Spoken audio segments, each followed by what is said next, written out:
सिद्धि की शादी के बाद वो ससुराल चली जाती है। पीछे रह जाती है भाभी रानी।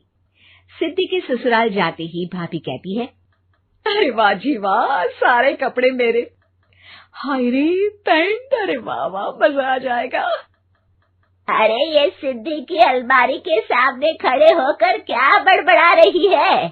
जा जाकर देख मेहमानों को विदाई की मिठाई मिली कि नहीं। अब हाँ माँ जी, क्यों नहीं, लेकिन पहले कपड़े तो बदल लूं।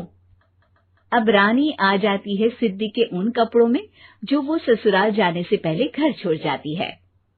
अरे रानी, कुछ दिन रुक जाती। अरे ये तो सिद्धि बिटिया को मैंने ही दिया था, बड़ा ही फबता था उस पर, तुझ पर तो कुछ खास नहीं लग रहा। अब वो ना मेरे सारे कपड़े गीले थे तो सोचा पहन लूं। वैसे भी सिद्धि को कौन सा दिन पुराने आउटडेटेड कपड़ों को पहनना है।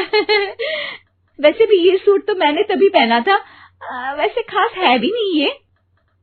हाँ ठीक है, लेकिन ना मेरी सिद्धि पर तो जमता था। सारे मेहमान चले जाते हैं और सिद्धि ससुराल से मायके पहली बार आती है। अपना घर, अपना कमरा, अपनी अलमारी।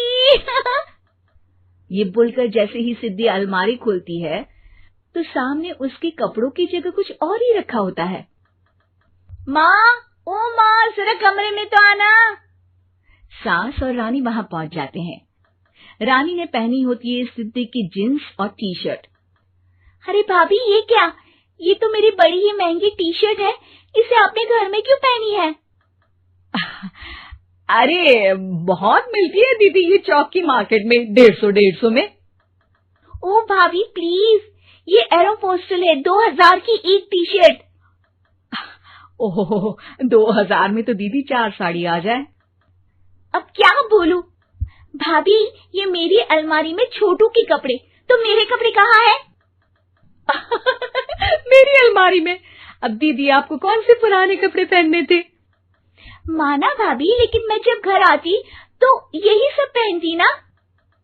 अरे तुम तो बड़ी कंजूस हो दीदी। खैर, वक्त आता है जब सिद्धि ससुराल के लिए रवाना हो रही होती है। अरे रानी, अंदर से सिद्धि का गिफ्ट ले आ, लड़की पहली बार ससुराल से मायके आई है। रानी अंदर जाती है और एक सिंपल सी साड़ी लेकर बाहर आ जाती है। ये लीजिए माँ जी। सास बेटी को गिफ्ट देकर ससुराल भेजती है। अगले दिन रानी एक सुंदर सी साड़ी पहनकर सामने आती है। अरे रानी, ये तो वो साड़ी है जो मैंने सिद्धि को देने के लिए दी थी जब वो ससुराल ले जाती, लेकिन ये तूने कैसे पहन ली? अरे माँ जी, ये साड़ी तो मुझे बहुत पहले से ही पसंद थी, लेकिन चिंता ना करिए, मैंने सिद्धि के लिए भी अच्छी सी साड़ी दी है। हाँ। तभी सिद्धि का फोन आता है। क्या माँ, कुछ अच्छा तो दिया होता ससुराल ले जाने के लिए। अरे पहले दिखा दिया होता। ये चमकते हुए पैकेट में नौकरानी वाली साड़ी मत दिया करो माँ। अरे बेटे, वो तेरी भाभी ने ना गलती से उससे पैकेट बदल गया। हाँ, मैं कल ही तेरे भाई के हाथ से तेरा वाला पैकेट भेज दूंगी।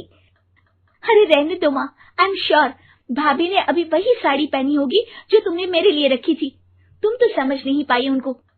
खैर छोड़ो, मैं ज्यादा बोलती अच्छी नहीं लगती, रहने दो, आपको उन्हीं के साथ रहना है, फिर बात करेंगे।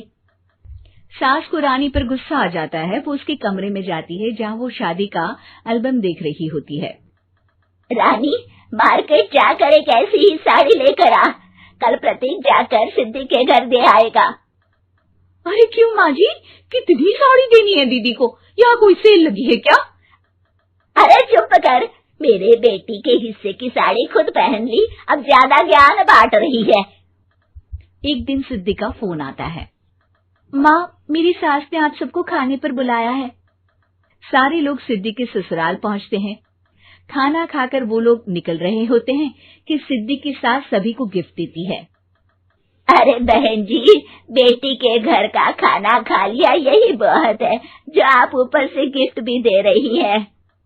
अरे बहन जी, आप भी कहाँ इन बातों पर विश्वास कर रही हैं।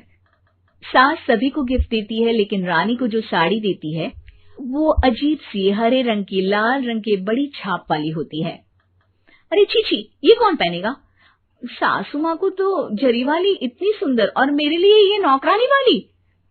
अरे भाभी, दरअसल मैं जब भी घर आती थी आप वापसी में ऐसी ही साड़ी देती थी ना, तो माँ ने सोचा कि आपको आपकी पसंद की ही साड़ी क्यों ना दी जाए।